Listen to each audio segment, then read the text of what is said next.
Sa panahon ngayon kung saan halos araw-araw ay may bagong balita tungkol sa negosyo, investments, at mga personalidad na pumapasok sa mundo ng entrepreneurship, may isang pangalan na unti-unting umaagaw ng pansin, si Eman Bacosa Pacquiao. Hindi man siya palaging nasa harap ng kamera, pero ang bawat galaw niya ay tila may bigat at malinaw na direksyon. Kamakailan lang umugong ang balita na mayroon siyang bagong investment at agad itong naging paksa ng usap-usapan online. Ano nga ba ang investment na ito? Bakit ngayon? At ano ang ipinapahiwatig nito tungkol sa direksyon ng kanyang buhay at karera? Kung gusto mo ng ganitong klase ng malalim at maayos na kwento sa showbiz, at paano gumagawa ng matalinong desisyon ang mga kabataang mula sa kilalang pamilya, siguraduhing tapusin ang video na ito. Huwag kalimutang mag-like, mag-subscribe, at i-share ang video na ito para mas marami pang ganitong kwento ang ating maihatid. Ang apelyidong Pacquiao ay matagal nang nakaukit sa kasaysayan mula sa sports hanggang sa public service. Ngunit sa paglipas ng panahon, dumarating ang punto kung saan ang mga bagong henerasyon ay kailangang magdesisyon kung paano nila dadalhin ang bigat ng pangalang ito. Para kay Eman Bacosa Pacquiao, malinaw na hindi sapat ang umasa lamang sa legacy. Sa halip, pinili niyang bumuo ng sariling direksyon, unti-unting hinuhubog ang kanyang pagkatao sa labas ng anino ng mga nauna sa kanya. Sa murang edad, exposed na si Eman sa mundo ng disiplina, sakripisyo at mahabang proseso bago makamit ang tagumpay. Ito ang mga aral na hindi nakukuha sa libro, kundi sa aktwal na karanasan. Kaya naman nang pumasok siya sa mundo ng investments, hindi ito basta-basta desisyon. Ang bawat hakbang ay sinasabayan ng pag-aaral, pakikinig sa mga eksperto at pag-unawa sa risk at reward. Ang kanyang bagong investment ay resulta ng mahabang pag-iisip. Hindi impulsive, hindi padalos-dalos at hindi lang dahil uso. Maraming ang kabataan ngayon ang nahuhumaling sa mabilisang kita, crypto, trending startups at viral business ideas. Ngunit sa kaso ni Eman, makikita ang kakaibang approach. Ang kanyang investment ay nakatuon sa pangmatagalang halaga at sustainability. Ayon sa mga taong malapit sa proyekto, mas binigyang halaga niya ang stability at real-world impact kaysa sa instant profit. Ito rin ang dahilan kung bakit umani ng respeto ang kanyang hakbang mula sa ilang business observers. Hindi madaling pumasok sa isang industriya na nangangailangan ng pasensya at mahabang pananaw. Ngunit para kay Eman, mahalaga ang pundasyon. Mas pinili niyang magsimula sa tahimik na paraan, walang engrandeng anunsyo, walang labis na hype, kundi puro trabaho at malinaw na plano. Sa ganitong paraan, ipinapakita niya na ang tunay na investment ay hindi lamang pera, kundi oras, kaalaman at dedikasyon. Ito ang mindset na kadalasang nakikita sa mga negosyanteng nagtatagal sa industriya, hindi lamang sa mga panandaliang sumisikat. Isa sa mga pinakakapansin-pansin sa bagong investment ni Eman Pacquiao ay ang values-driven approach nito. Hindi lamang ito negosyo para kumita. Ito ay negosyo na may layunin. May malinaw na direksyon kung paano makakatulong ang investment sa mas malaking komunidad. Mula sa pagbibigay ng trabaho hanggang sa paglikha ng mas responsableng sistema sa loob ng industriya. Sa panahon ngayon, mas nagiging mapanuri ang publiko, hindi na sapat na kumita lang. Mahalaga kung paano ka kumikita. At dito pumapasok ang reputasyon ni Eman bilang isang investor na maingat at may prinsipyo. Hindi siya basta pumapasok sa isang proyekto kung walang malinaw na ethical standards at long-term plan. Para sa maraming kabataan, nagiging inspirasyon ito. Ipinapakita ng kwento ni Eman na posible ang pagsabayin ang negosyo at integridad, na hindi kailangang isuko ang prinsipyo kapalit ng kita. Hindi rin maikakaila ang papel ng tamang mentorship at guidance sa naging desisyon ni Eman. Sa likod ng bawat matagumpay na investment ay may mga taong nagbibigay ng payo, nagbabahagi ng karanasan, at tumutulong mag-navigate sa komplikadong mundo ng negosyo. Ngunit kahit may ganitong suporta, malinaw na si Eman mismo ang may huling desisyon. Ito ang isang mahalagang punto, ang kakayahang makinig, ngunit marunong ding magdesisyon.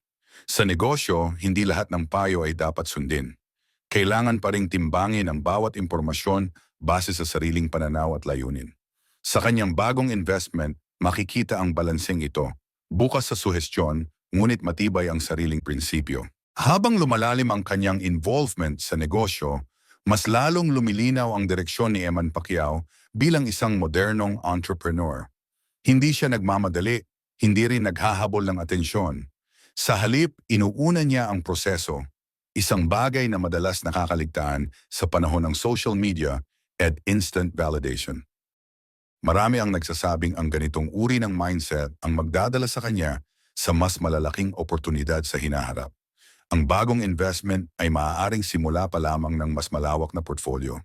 Ngunit kahit ano pa ang mangyari, malinaw na ang pundasyon ay matibay. Sa pag-usbong ng balita tungkol sa investment na ito, mas dumarami rin ang mga taong sumusubaybay sa journey ni Eman.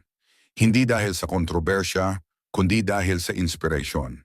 Sa isang mundo na puno ng shortcuts, ang kanyang kwento ay paalala na may halaga pa rin ang tamang proseso at maingat na pagpaplano.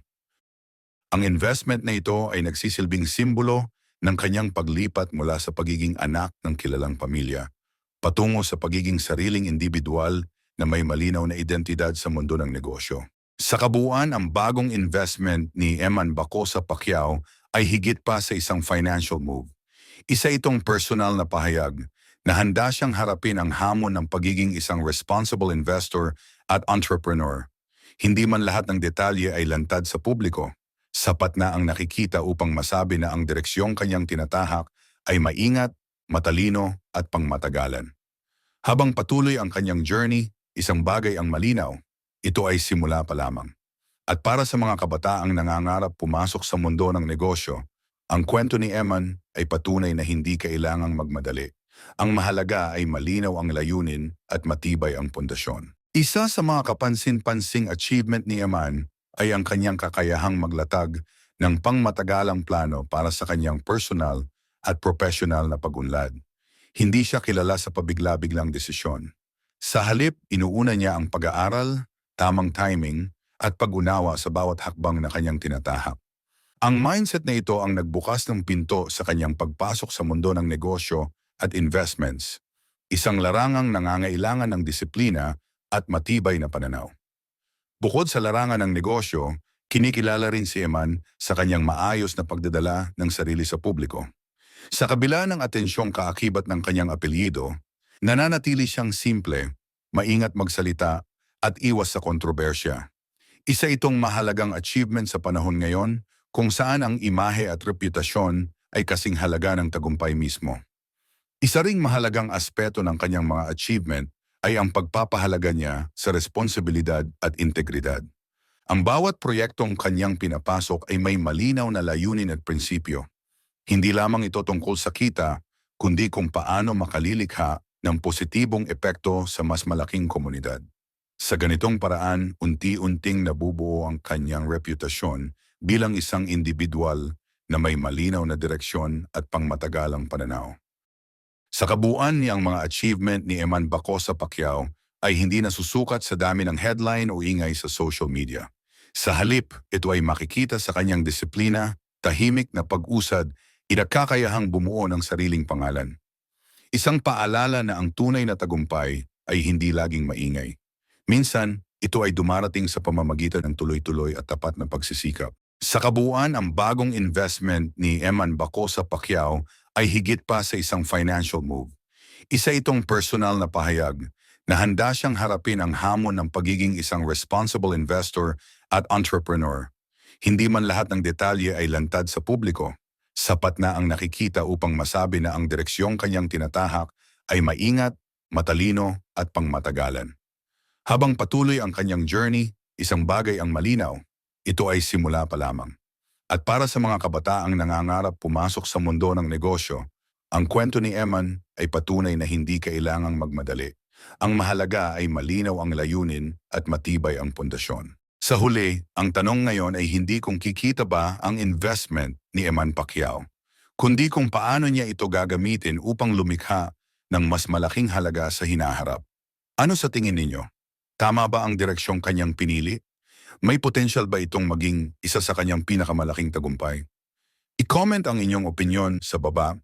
Kung nagustuhan ninyo ang ganitong klaseng content, mag-subscribe na sa channel at like ang video. Ano ang susunod ninyong gustong kwento na aming talakayan?